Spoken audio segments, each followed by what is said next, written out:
It's human nature to want to find answers to everything. What is the purpose of life? Are we alone in the universe? What happens when we die? Those are but some questions out of an infinitude of unresolved mysteries.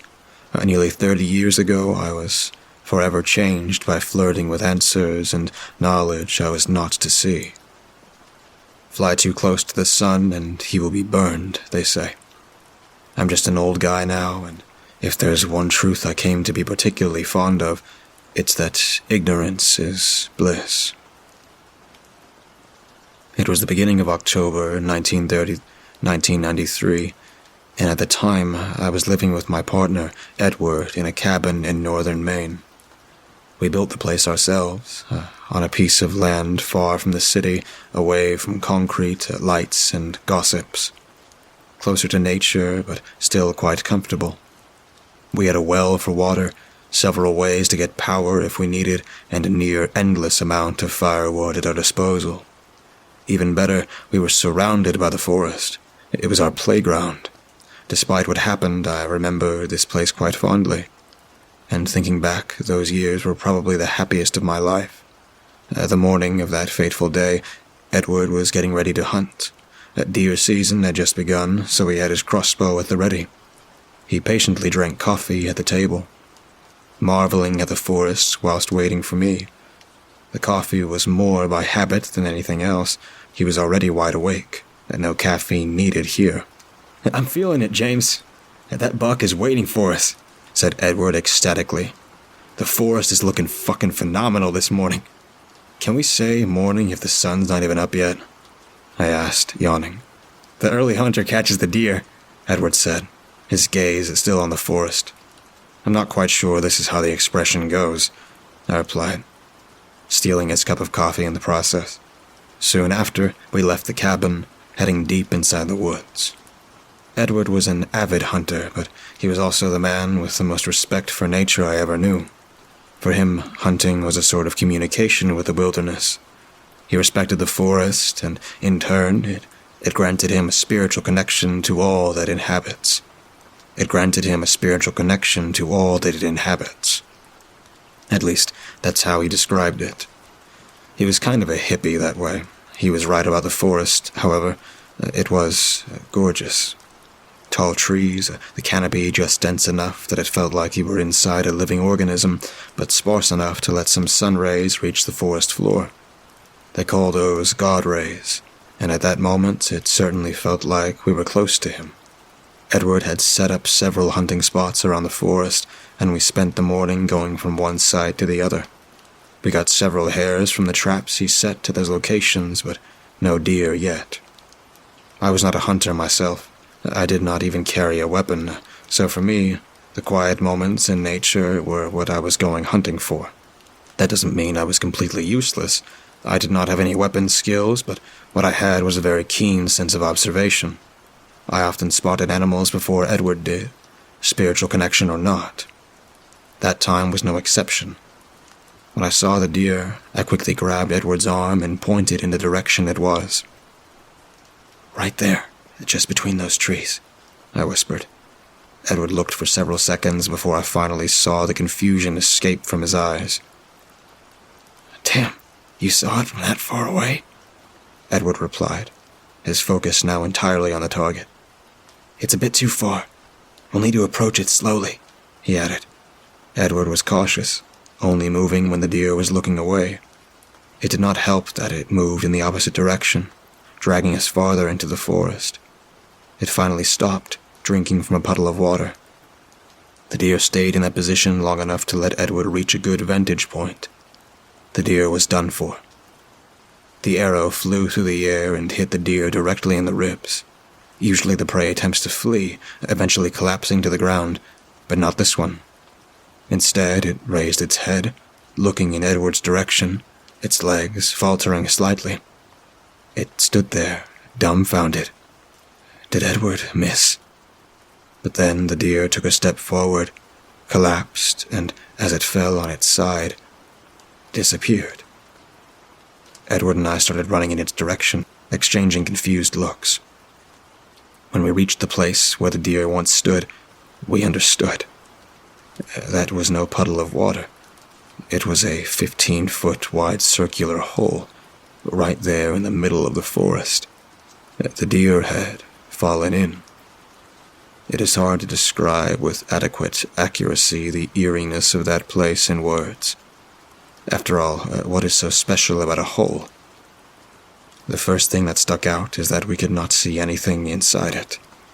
The cavity walls went down for several hundred feet before expanding out, like an upside-down funnel. After that, only darkness, complete and utter darkness, the light not daring to go any farther. It looked bottomless. "What the hell?" said Edward. "You see the deer down there?" "No, I don't see anything. How can a hole like this form? Did someone dig it?" I asked, slightly leaning to try and see further down. "I doubt it, but what does it matter? My deer's down there, and we need to get it," Edward said. I wanted to get a sense of how deep it was, so I took a rock on the ground and threw it inside. It was with dumbfoundedness that I stopped holding my breath several seconds later, when not even a glimmer of a sound escaped from that well of darkness. "I don't think we can go down there," I said. The cavity reminded me of a borehole, and Journey to the Center of the Earth came to mind. Jules Verne got it right sometimes, but I doubted it in this case. This was when I noticed it for the first time. At that point, it was nothing more than a murmur, a mild tingling sensation at the back of my head that felt awkward. It was like a timid voice dancing with the wind. "Did you hear that?" I asked Edward. He did not immediately answer, but he knelt down near the edge of the hole and peered inside. "Yeah, it's kind of talking to me, I think," he said, never looking away from the depth of the hole. "Wow, do you see that?" The voice grew a bit stronger. I could hear faint whispering sounds, but not any actual words. I was trying to communicate by sharing thoughts instead of a linguistic structure. It made me want to look down, see what Edward was seeing. I went to Edward's side and knelt down next to him. All I could see was the pitch-black depths of this seemingly bottomless hole. Then, as I kept searching the darkness for something, I saw a small light. It was moving around gracefully like a lost firefly. "A light," I said, not sure of what I saw. "That's not just a light. That's like a whole constellation. So many connected dots of light," said Edward in awe. And just like that, I saw it too. It took over all my vision, no longer restricted by the influx given to me by my optic nerves. I could see all around as if I was in the middle of the sea of stars. The voice made itself limpid. "You who comes to me, open your eyes," the presence said, its voice deep and ancient. I wanted to see, so I let it in, just a little. The stars started to move around me, and I began to travel. It was magnificent. I saw time flowing. I saw the rise and fall of empires. I saw the worlds of unimaginable nature. The range of human emotion was exposed on a canvas of impossible proportions, and I traveled through it as if it was made of physical matter. The whole experience submerged my mind with the knowledge of gods, and I was asking for more, my thirst unquenchable. "If you want me to show you more, I need reach," the voice continued. There was a pause, giving gravitas to its next statement. "For that, I need sustenance," the voice boomed. The faint presence in my mind grew bolder, but this time my subconscious started to question it. It felt invasive, contrarian. I tried to look away, but the presence insisted. It wanted me to keep looking. That's when I understood that something was wrong. I wanted to see more, but my instinct reluctantly had the edge, and I insisted on being let go. The free-flowing sea of stars started to compress until it felt like a prison of glass. Coldness replaced the warmth. Suggestion became demands. The voice was no longer attempting to seduce. It was trying to subdue. I was not holding back anymore. I wanted out, and I was desperately fighting this consciousness with all my will. The entity's tendrils were already profoundly intertwined with the threads of my mind, and the pain was intensifying as I kept fighting it. I was thrashing around like a bull in a rodeo until I finally managed to get the edge. The prison of glass shattered, and the spell was broken. I was back in the forest, confused, feeling like I was about to throw up. I stepped away from the hole, incredibly tired, and noticed the sun was going down.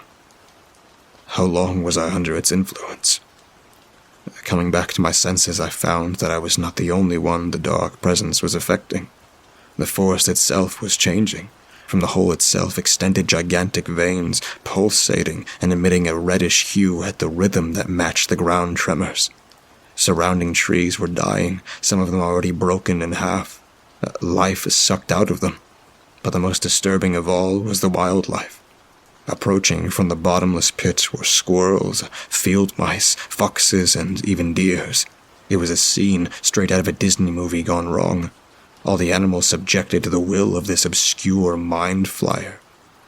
Edward, we have to get out of here, I said, still catching my breath. Edward did not answer. He was still looking down in the hole. His eyes were wide open, infused with blood. The look on his face made my skin crawl. Without hesitation, I took him by the shoulders and yanked him with all my strength away from the orifice. "What are you doing?" he shouted, angry and confused. "I don't know what's happening, but this thing," I said, pointing at the abyss, "this fucking thing is evil. We need to get the hell away from here." "I was about to know everything. Did you not feel its wisdom? This is the spirit of the forest," Edward said, getting back on his feet. "The spirit of the forest. Look around you, Ed. This thing is killing the forest," I shouted. My throbbing headache was getting worse. "No, it just needs some help. It's hungry. I need to help it," Edward said, reaching for the hairs we caught. "Listen to yourself. It's trying to trick you," I said in desperation. But he would not listen and threw the hairs down the hole. I felt the entity growing more assertive, the pulsation intensifying. I was lost, still reeling from my own experience, fighting the will of the voice, and I took some steps away. Everything in my being told me to run and to never look back, but I could not leave Edward here alone with that thing. In a last, desperate attempt, I ran towards Edward, tackling him to the ground. I did not know what to do. All I had in my mind was to try and drag him away from the hole, try to make him come to his senses. But Edward was stronger than me, and he quickly managed to get back on his feet, pushing me away at the same time. "Why are you trying to take me away? You never understood the bond I have with the forest," Edward said with a flaming rage. "I gave it the hairs, but it's not enough. It's angry because of you. Please, Edward, come back to me. I love you," I begged, tears flowing down my cheeks. It was true, but I never said it to him before. That was my last chance. Edward looked at me, confused, a moment of hesitation in his eyes. "James, No, you're trying to deceive me. I need to help it. It has so much to teach," Edward said, his anger replaced by fascination. By the time many animals had reached the hole, prisoners, all of them, transfixed by the cursed knowledge it was dispersing. Edward's eyes went dark, complete, impenetrable darkness. The fragile link between his mind and his body forever severed. Around him, the animals suffered the same fate. One by one, they were jumping down the hole, mindless puppets giving away their flesh. With each sacrifice, I could feel the entity getting stronger, and the voice was gaining ground again inside my own body. I was barely holding myself together. Edward turned around, and he jumped into the fathomless abyss. As I witnessed that, the last of my defense fell with him. It was not as I had imagined it. I thought that once I would give in, I would be dead. My brain no longer mine, but it was not like that. I could still see, feel, hear everything. I was just not in control anymore. I was looking down into the abyss, fully aware that I was about to find out how deep it really was. But then, out of nowhere, an explosion. I could see it several miles away, but not with my own eyes. I could sense fear, but again, not my own. I think I was sharing what the entity perceived, and I saw its mind and knowledge. I wish I didn't. Its grasp on me was weakening, as I was no longer a priority. Something else was asking for its undivided attention, and I saw an opportunity, one unique chance to take control back. When the next explosion, this time even closer, reverberated through the night, I went for it. The voice was too preoccupied to care that I escaped. My head hurt like hell, but I could move on my own again. There was no time to recover. I had to run away, and my body entered fight or flight mode, adrenaline rushing to my heart. I did not know what was going on, but the explosions were getting closer and closer. Through the canopy, I could distinguish planes flying at low altitudes over me, adding to my confusion. They did not seem like commercial airlines or private planes. They were more akin to military jets. Explosions finally reached me, and I understood. The jets were raining napalm, fire over the forest. My head was spinning. Who the hell were they? What was happening? Another payload dropped not far from me, bringing several acres of forest into a fiery hell. I'm not sure how I got away while the forest around me was on fire, but I eventually reached the cabin and escaped in my truck. I saw several black SUVs and army trucks heading into the forest direction while driving away. I figured they were the ones responsible for the fire, the ones I should thank for allowing me to escape. How they knew about the entity in the forest, I never knew. I drove all night long, sensing the urge to get as far away from the forest as possible. All this drive is still a big blur to this day, but I ended up in a motel in the suburbs of Boston. I spent days there, grieving and recovering. In the news, they talked about the largest wildfire to occur in Maine in decades. It lasted weeks. That was the cover-up. I happened to be in the middle of something way bigger than myself and lived to tell the tale. How can one connect back to reality after that? Now that I know what the world hides in its darkest corners. I look at the news these days, witnessing more and more wildfires worldwide. I wonder if those are real or another dark and ancient forest trying to surface. Remembering what I saw that day in the hole's fathomless depth is terrifying. But it's not the worst part. What really keeps me up at night is the whisper in the wind I hear sometimes, and a mild tingling sensation that I feel at the back of my head. I fear it is still there, somewhere, just biding its time.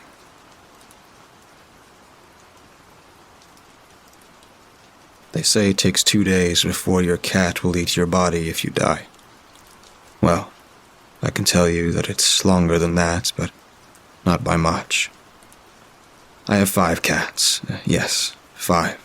My fiancé and I started with 1, then gradually to 3, after a friend started having allergic reactions and had to give his 2 up. Then the same happened a few years later with one of her friends, and now we're at 5. It's too many cats in my opinion, but what can I do at this point?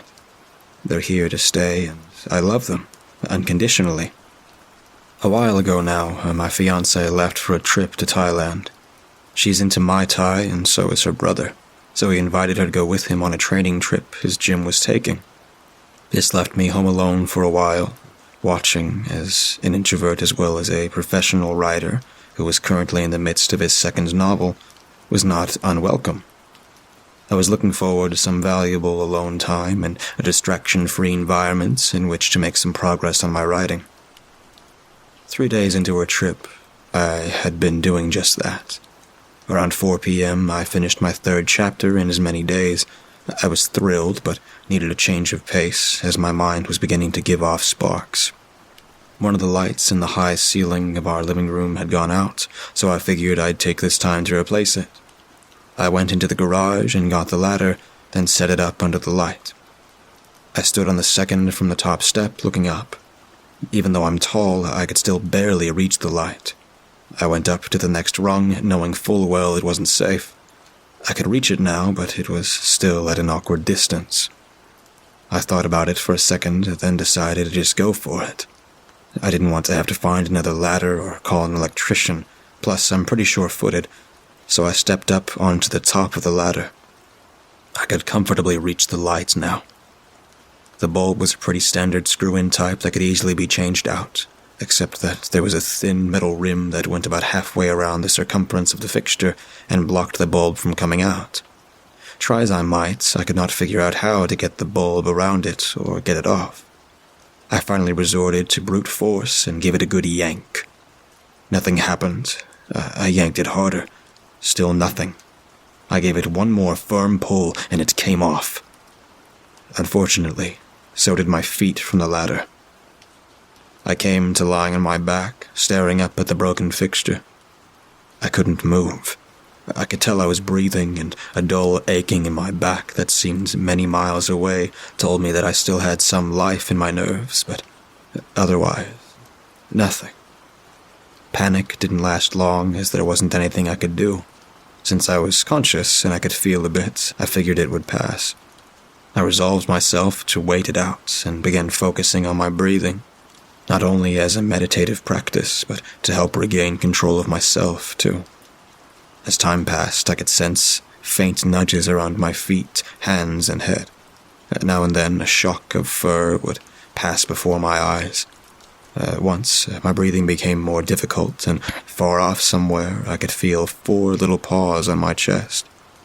They were hungry. There was nothing I could do. They'd have to wait it out, just like me. Darkness fell, and then the light returned. My situation hadn't improved. More and more I felt the little nudges or the poke of a paw on my face. I kept focusing on my breathing.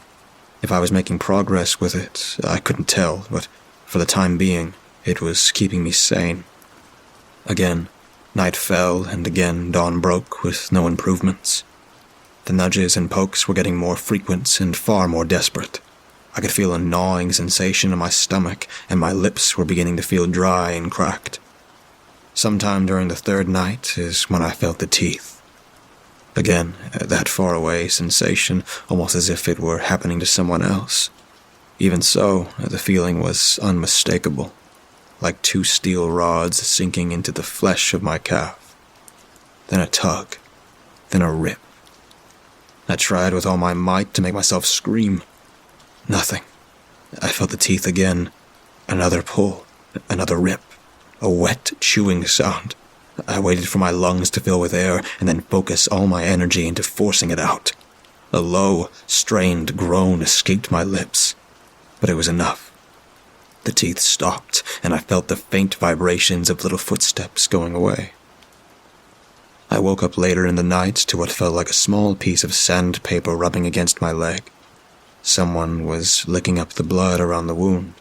Again, I groaned. The licking stopped for a moment, and they began once more. I tried to kick out with my leg and managed a small twitch.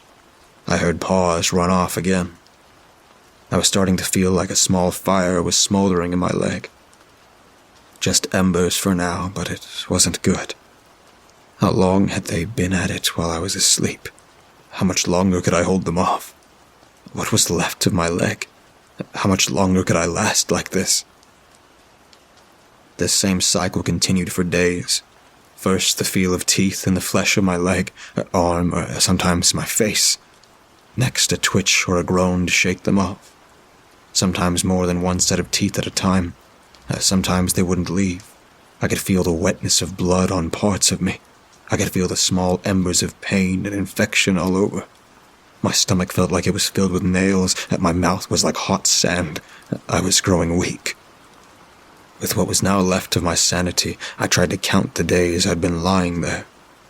It must have been long enough that someone knows something's wrong. I had to be close to the end. It was hard to tell, though, with a sensation of 5 little sets of teeth all tearing at 5 different parts of me. Concentration was in short supply. I wanted to shake them off, but I was so tired. All I wanted was to rest. I forgot about my breathing. My eyes began to go black. My thoughts began to fade. Far off, somewhere, I heard the rumble of a car engine. I heard the jagged metal grinding of a key in a lock. I heard hinges creak. I heard footsteps. I heard screaming.